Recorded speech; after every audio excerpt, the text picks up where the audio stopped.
Hello, my name's Kelly Lemon and we're back with David. We're now inside his project. So David, we're actually upstairs. This is two flats. Yes. Tell us about this project. Tell us how you found it, what you want to do with it and where you're at.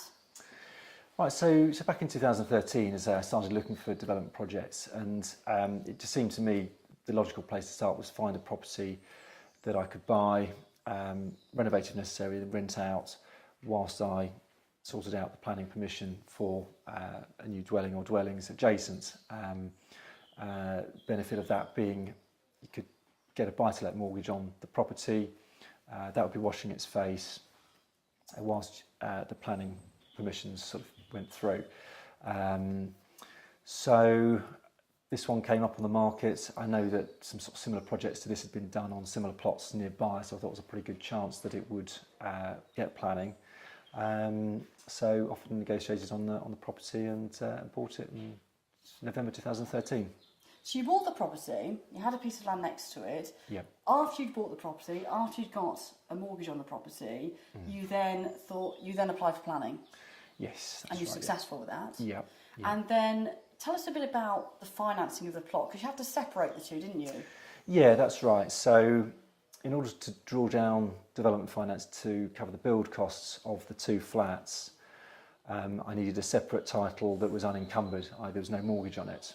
Now, I didn't fully understand this when I sort of started the project, but I was quite lucky in that the mortgage lender for the existing house did actually allow me to divide off this plot.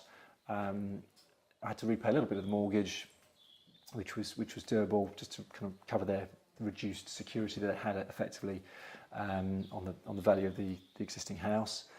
And after some sort of legal toings and froings with the solicitors, we had an unencumbered plot which I could get development finance for. So that allowed you to get development finance for 100% of the build, is that right? Yeah, more or less, yeah, that's right. So with this project then, if we talk about numbers, what did you buy the property for? So the property itself I bought for 192,000 back in 2013. And then with the land, what's all your costs to do the project and what do you think they'll be worth afterwards? So the land hasn't cost me very much. It's probably cost me about sort of 20,000, I suppose, in terms of having to pay down the mortgage. The sort of capital growth on the existing house has kind of covered that off, to be honest. Then in terms of the build costs and the whole tranche of fees and other costs that you have to expend before you get even to sort of start digging in the ground.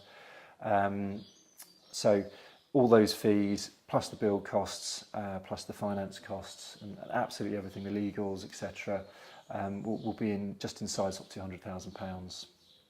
And when you're going to be left then with two separate flats, how much will they be worth afterwards? They should be worth about sort of 150 each, so sort of 300 gross development value. And what's your exit on this? Plan is to rent the two flats, so I'll be remortgaging two sort of standard buy-to-let products to sort of pay off the development finance. Should be a little bit of money coming back in from that as well, which is great. And then it's just a question of sort of taking a view on whether I hold them long term or sell them on within a year or so. It's sort of to be decided. Now, was this a big leap for you? Because you've done multiple refurbishments, but this is the first project that you've actually built out of the ground. How big a leap was that for you? It was a big leap. There was an awful lot to get my head round. There was less pressure perhaps because the existing house was renting out, it was washing its face, so I could have moved the project faster. I had other sort of projects going on in the background, so it could have moved faster, but actually it was, in some ways it gave me the time to sort of learn as I was going along and work out what I needed to do in the right order rather than rushing and perhaps kind of missing things out, because there was an awful lot of work to do to sort of get it to the stage at which I could sort of get builders involved and get firm quotes for the build cost.